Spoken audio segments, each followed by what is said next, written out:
Okay, let's go ahead and talk a little bit about nationalism. In our last session, we talked a little bit about how nationalism could be a unifying force, and today we'd like to talk about how it divides countries like Russia, how it divides countries like Austria, and the Ottoman Empire, and will eventually lead to the fall of the Austrians and the Ottomans. Um, let's begin with the Austrians, the Austro-Hungarian Empire.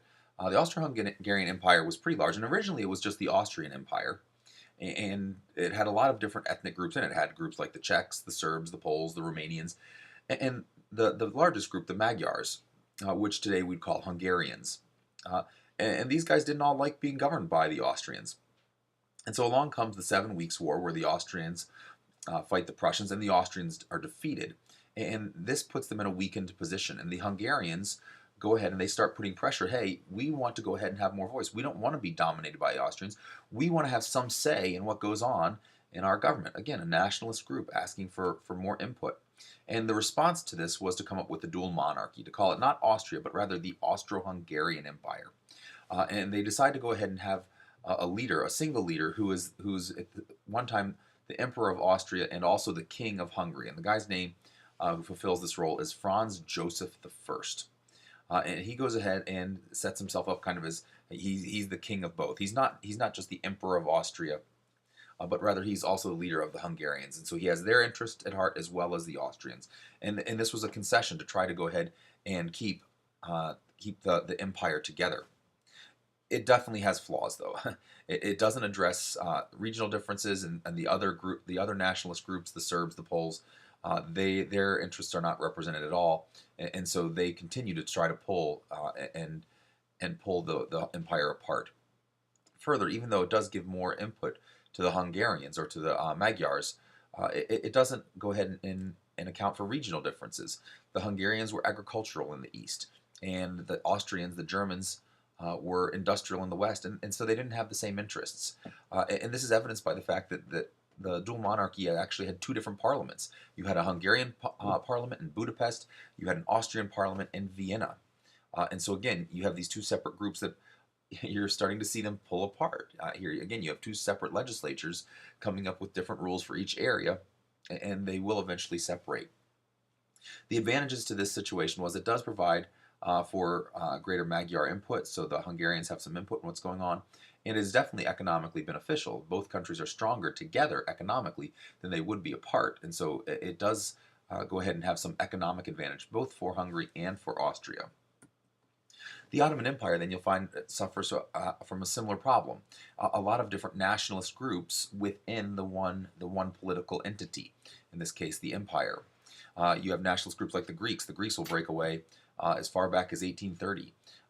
The Turks, who are the nationalist group who found the Ottoman Empire, they themselves get fed up with dealing with all the other nationalist groups, and they decide they want their own country too. They're going to get rid of the Ottoman Empire, and they're going to become Turkey. And of course, we still have a Turkey today.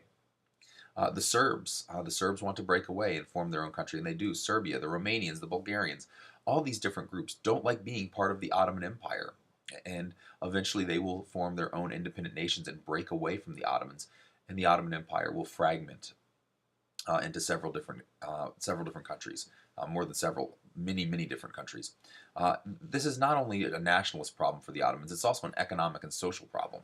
Economically, because the Ottomans had very high taxes and very inefficient government.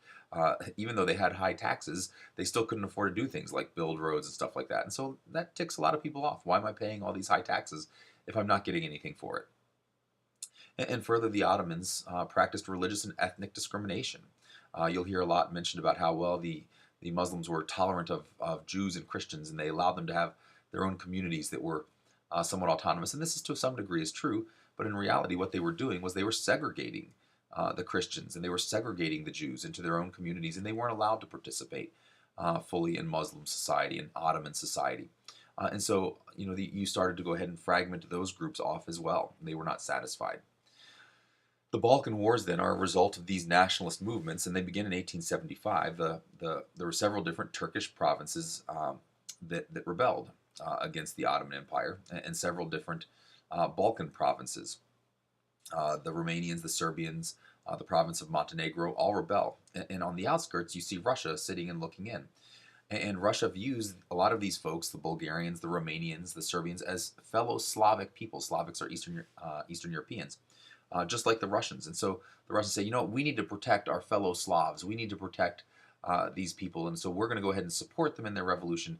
And in reality, what they were looking to do was to pull these areas away from the Ottomans and bring them into the Russian fold, to make them a Russian ally, if not an outright Russian territory. In fact, Bulgaria, as a result of the Balkan Wars and the Treaty of San Stefano of 1878, becomes autonomous, but they don't become independent. Russia occupies them.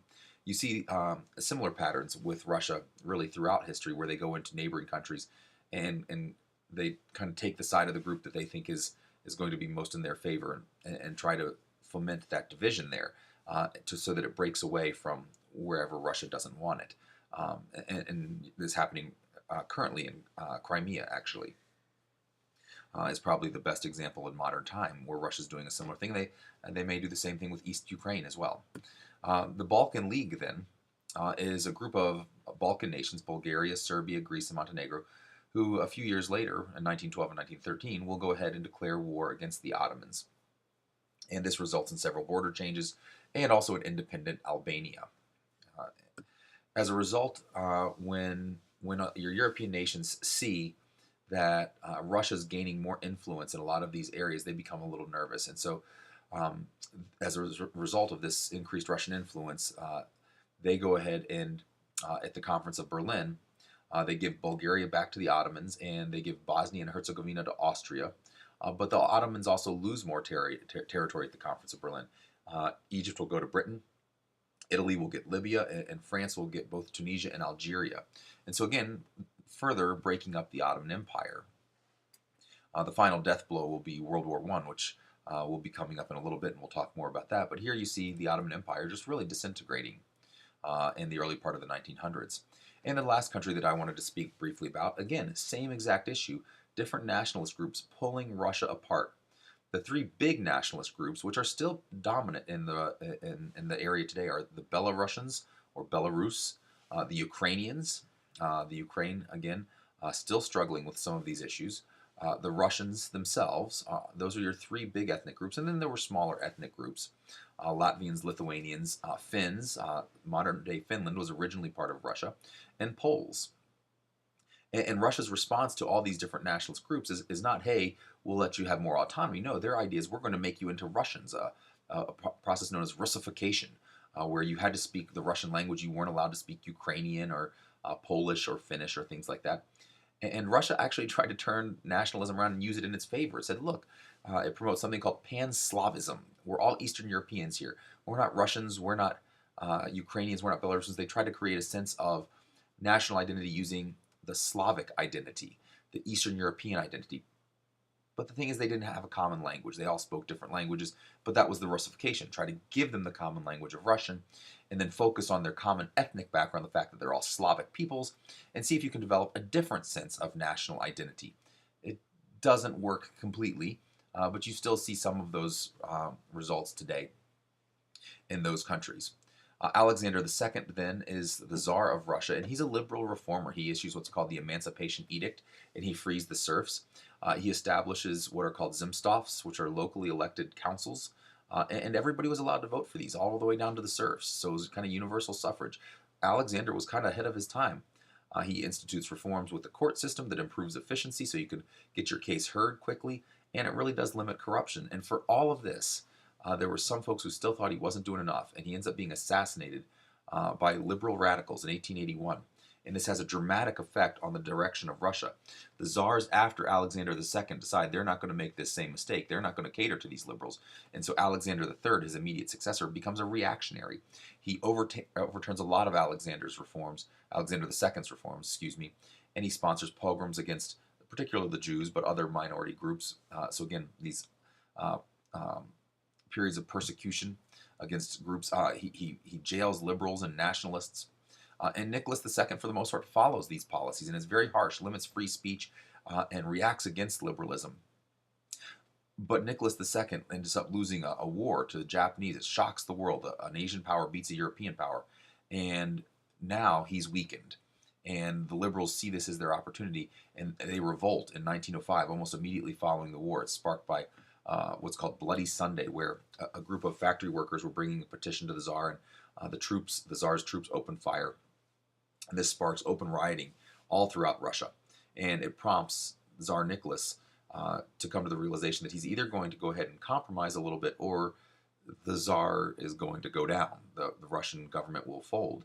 And so he compromises. He issues what's called the October Manifesto, which endorses a lot of liberal reforms and also calls for peace and unity, which is a very conservative idea. Look, we want stability, but the liberals, again, wanting more freedom, more liberty, if you will.